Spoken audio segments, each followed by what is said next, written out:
The video today is on converting our French door system into a barn door system, or as our youngest son has called it, a ninja door. The summer of 2020, we ripped up the carpet in our living room and replaced it with a natural maple hardwood floor. In doing so, we had to take out the trim. We also had to take out the French door and the French door frame. And we weren't entirely sure we wanted to replace it or put it back. However, after a little bit of time, we quickly determined that this French door was needed to help mitigate and control noise in the living room. Basically, started looking at what we needed to do to put this door back. However, the door is made out of oak, and it is honey oak colored, and that does not match our natural maple flooring. And aside from the natural maple flooring, we're actually migrating towards a maple trim that's natural in color. Natural maple color up against the coloring of the French doors, it doesn't fully match. I wasn't prepared to throw away the French doors or put them in the garage for something else, just because they are of decent quality. They seem to be custom. We looked into possibly doing a pocket door. That wasn't feasible for reasons that I'm not going to get into. A barn door or a ninja door system was very feasible. And so the video that we have today is on taking these doors, stripping them, building a frame, and then we're going to go ahead, reinstall it as a ninja door.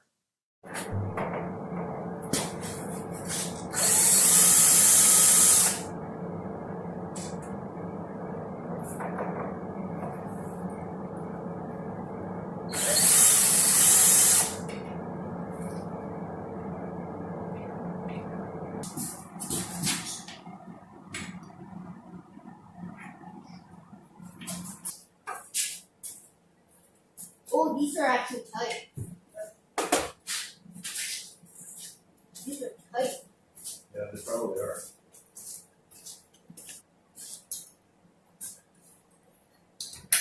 That was easy. Okay. Wait, I was typing it. Yep, right heavy, lefty loosey. I'm tightening it. What? Wait, am I tightening it Oh, you're loosening it. this way? Yep. Oh, Play-Doh? I see tiny marks of Play-Doh there. Yeah, I wonder who that's from. Wait, no.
We are at the point now where applying a oil-based stain to the door. We have chosen a whitewash oil-based stain, not a gel stain, but oil-based. And we're just applying this to the door on one coat, and this will provide more of a uniform look with our natural maple wood floors and natural maple trim work that we will soon be installing.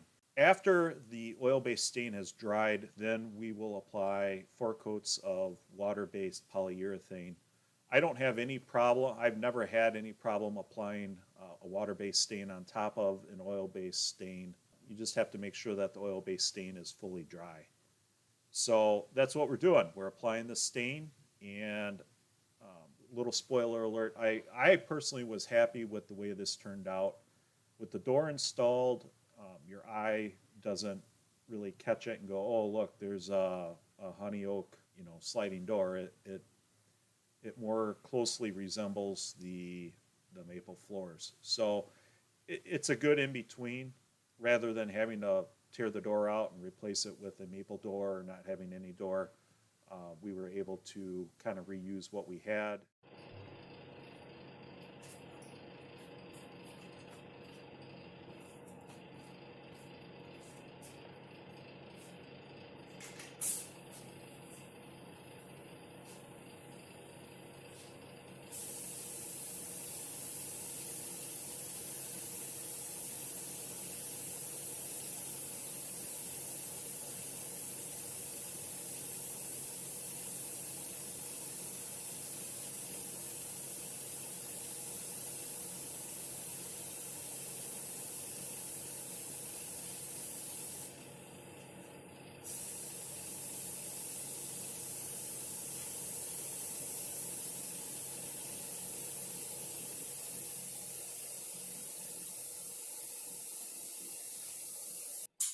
I finished up with the 4th coat. I have allowed probably about 2 to 3 hours to pass. It feels pretty dry. You don't want to scratch it at this point. It scratches easily. So we're going to let this actually dry in the house.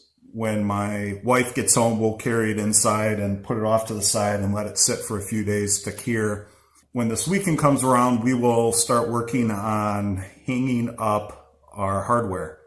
And of course, I will have the camera along for that too. But all this chain stuff and the stuff that I've rigged up to hold the chain and the door will all be gone. And the only thing left will be the door and these rollers. I am going to be, I don't know if I'm going to get to the point where I can lay this hardware out, but we're going to be working on installing our barn door. To do that, I have the actual hardware, the rail, and the hardware that goes to install it. I have to go and I'm going to have to mark out and kind of pre-plan everything in multiple phases here. First, we want to put this hardware into actual structure and not just drywall, because drywall is not going to hold up the door. The door is very heavy, so we want to make sure that everything is installed correctly. First, we're going to lay out our height, and obviously we want this door off the floor. The question is going to be how high off the floor and where our brackets sort of line up. So I'm gonna, with painter's tape, I'm gonna go out and I'm gonna lay out exactly where the studs are, and then mark where I would like to have our 5 brackets that hold the railing on.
All right, so I have set my door height off the floor.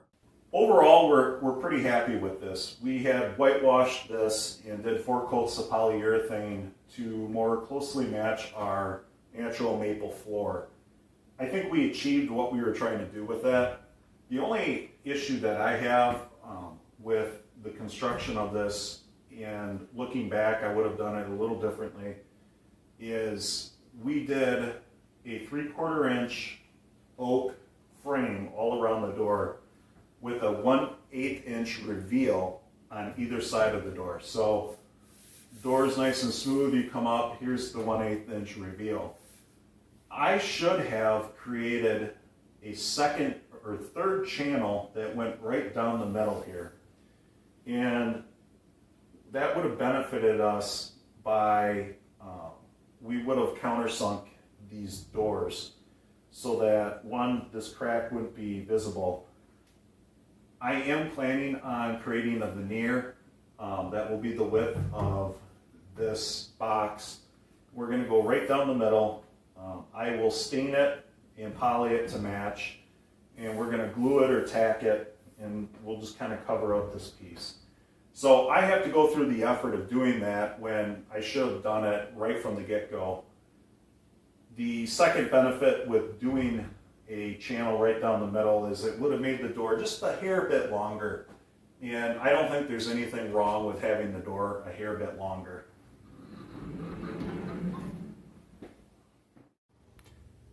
And as you can see here, here is our 96-inch bar.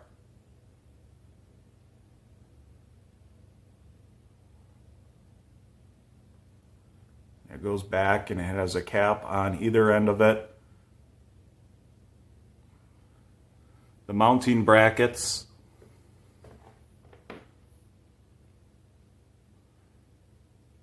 The way they work is there is a grooved channel in the bar, and the brackets slide into place.